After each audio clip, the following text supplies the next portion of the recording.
Hello everyone, সবাই কেমন আছেন? আশা করছি অনেক বেশি ভালো আছেন এবং সুস্থ আছেন। এখনকার সময়ে এসে যারা আইফোন 13 প্রো কেনার কথা ভাবছেন বা নিশ্চিন্তে একটি আইফোন 13 প্রো স্মার্টফোন নিতে চাচ্ছেন, তাদের জন্য আজকের এই ভিডিওটি। যারা চিন্তা করছেন যে অ্যান্ড্রয়েড ফোন নেবেন না আইফোন 13 প্রো নেবেন, যারা এই দুটার মাঝখানে কনফিউশন আছেন, আজকে তাদের কনফিউশনটা দূর করে নেব। আপনি এমন একটা ফোন যাচ্ছেন যেই ফোনটি আপনি যদি নেন তাহলে 3 থেকে 4 বছর অনায়াসে ব্যবহার করতে যাচ্ছেন, আর হতে হবে ক্যামেরা পারফরমেন্স, গেমিং পারফরমেন্স, আর হতে হবে একটি বেস্ট একটি স্মার্টফোন যা আপনি নিশ্চিন্তে স্মার্টফোনটি ব্যবহার করতে পারেন। আজকের এই ভিডিওতেই আমরা সম্পূর্ণ বিস্তারিত এবং স্পেসিফিকেশন ডিটেলস এবং কি সেকেন্ড হ্যান্ড ফোনের প্রাইস এবং কি নতুন ফোনের প্রাইস সব কিছুই বলবো এই একটি মাত্র ভিডিওতে। আজ আমরা কথা বলতে চলেছি আইফোন 13 প্রো স্মার্টফোনটি নিয়ে। স্মার্টফোনটি রিলিজ হয়েছিল 2021 সালে 21শে সেপ্টেম্বর। স্মার্টফোনটি রিলিজ হয়েছিল আগামী প্রায় 5 বছর আগে, আর 5 বছর পরে এসে এই স্মার্টফোনটি কেমন হতে পারে এবং কি এই স্মার্টফোনটি কেনা উচিত কিনা তাই জানতে পারবেন আজকের এই ভিডিওতে। চলুন বন্ধুরা, দেরি না করে আজকের এই ভিডিওটি শুরু করে দেওয়া যাক। IPhone 13 pro.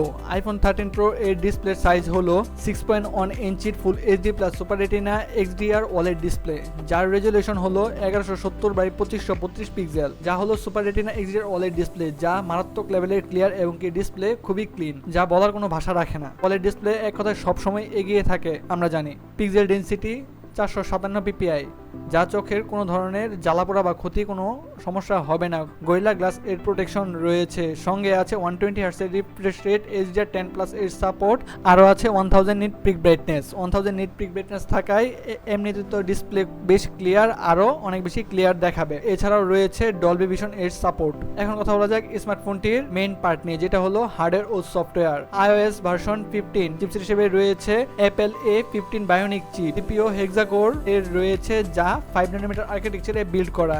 GPU Apple GPU 5 core graphics card রয়েছে, যা গ্রাফিক্স একদম বিল্ট ইন রয়েছে। এখন কথা বলা যাক স্মার্টফোনটির ক্যামেরা সেকশন নিয়ে। স্মার্টফোনটির রিয়ারে রয়েছে ট্রিপল ক্যামেরা সেটআপ, 12 মেগাপিক্সেলের wide angle camera, primary camera, 12 মেগাপিক্সেলের আলট্রা ওয়াইড অ্যাঙ্গেল লেন্স, 12 মেগাপিক্সেলের টেলিফটো ক্যামেরা, যা এক কথায় অসাধারণ। আইফোনের 12 মেগাপিক্সেলের ক্যামেরা আর অ্যান্ড্রয়েড ফোনের 200 মেগাপিক্সেলের ক্যামেরা সমান একটি। এক কথায় আশা করছি আপনারা বুঝতে পেরেছেন। এছাড়াও সেন্সর রয়েছে এছাড়াও রয়েছে ক্যামেরা সেকশনে 3x optical zoom, auto plus face detection, এছাড়াও নানান সেকশন রয়েছে ক্যামেরা ফিচার্সে। এছাড়াও আপনি 4K 30 fps এ ভিডিও রেকর্ডিং করতে পারবেন, 180p 240 fps এ ভিডিও রেকর্ডিং করতে পারবেন। ফ্রন্টে আছে 12 মেগাপিক্সেলের প্রাইমারি অ্যাঙ্গেল ক্যামেরা, ফ্রন্টে আছে 12 মেগাপিক্সেলের ওয়াইড অ্যাঙ্গেল প্রাইমারি ক্যামেরা, যা দিয়ে আপনি সোশ্যাল মিডিয়া ম্যানেজমেন্ট, ব্লগিং, এছাড়াও কন্টেন্ট ক্রিয়েটর যদি জগতে থাকতে চান তাহলে আপনার জন্য এটা একদমই বেস্ট হবে এবং কি ফটোশুটের জন্য দুর্দান্ত camera. 4K 30 fps video recording করতে পারবেন এই ফ্রন্ট ক্যামেরা দিয়ে। ডিজাইন স্মার্টফোনটি পেয়ে যাবেন বেশ কয়েকটি কালারে, গোল্ড, সিলভার, ব্লু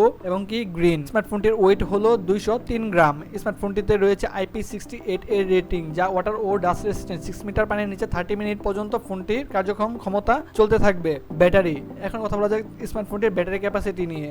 স্মার্টফোনটিতে রয়েছে ব্যাটারি ক্যাপাসিটি 3095 mAh এর লিথিয়াম আয়ন পলিমার ব্যাটারি ব্যবহার করা হয়েছে। ফোনটিকে ফাস্ট চার্জ করার জন্য রয়েছে 25 ওয়াটের কুইক চার্জার, যা 30 মিনিটে 50% চার্জ তুলতে সক্ষম। এখন কথা বলা যাক অ্যাপেল 13 প্রো স্মার্টফোনটির মেমোরি সেকশন নিয়ে। LPDDR4X 6GB র্যাম এবং কি storage type NVMe 128GB internal storage ব্যবহার করা হয়েছে। 5G নেটওয়ার্ক কানেক্টিভিটি, ডুয়েল সিম সমর্থন, ই সিম এবং কি dual standard by, wifi 6, Bluetooth 5.0, GPS GLONASS, wifi hotspot এবং কি USB এর ব্যবস্থা রয়েছে। স্মার্টফোনটিতে রয়েছে ফেস আনলকের ব্যবস্থা, লাইট, প্রক্সিমিটি, এক্সেলেরোমিটার, কম্পাস ও জাইরোস্কোপ। মাল্টিমিডিয়া সেকশনে রয়েছে loud speaker, alert types, vibration, MP3 web ringtone এবং কি অডিও জ্যাক লাইটিং। অডিও ফিচার্সে রয়েছে Dolby atoms, Dolby digital plus. বন্ধুরা, এই ছিল আমাদের আইফোন 13 প্রো এর স্পেসিফিকেশন এবং ডিটেলস। এখন কথা হচ্ছে এই বাজারে এসে বা এখনকার সময়ে এসে কাদের জন্য এই স্মার্টফোনটি ভালো হবে এবং কি কারা কিনবেন।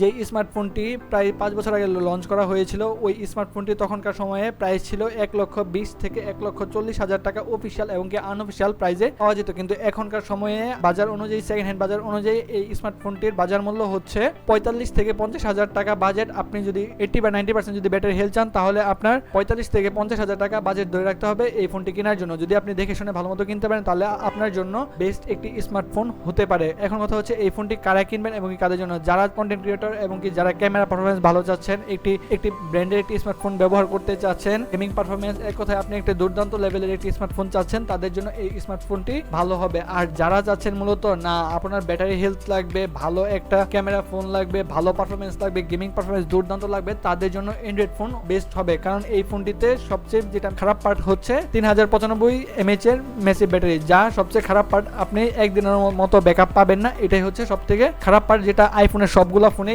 একই অবস্থা। আর আপনি যদি চান ভালো ক্যামেরা, ভালো ডিসপ্লে, ভালো পারফরমেন্স, এছাড়া ভালো একটি স্মার্টফোন ব্যবহার করতে চান, তাদের জন্য আইফোন 13 প্রো একটি ভালো চয়েস হতে পারে। বন্ধুরা, আজকের ভিডিওটি এই পর্যন্তই। ভিডিওটি যদি ভালো লাগে অবশ্যই ভিডিওতে একটি লাইক করে দিবেন, চ্যানেলটি সাবস্ক্রাইব করে দিবেন, শেয়ার করে আপনার বন্ধুকে দেখার সুযোগ করে দিবেন। দেখা হবে নেক্সট কোনো ভিডিওতে। সেই পর্যন্ত সবাই ভালো থাকবেন, সুস্থ থাকবেন। আল্লাহ হাফেজ।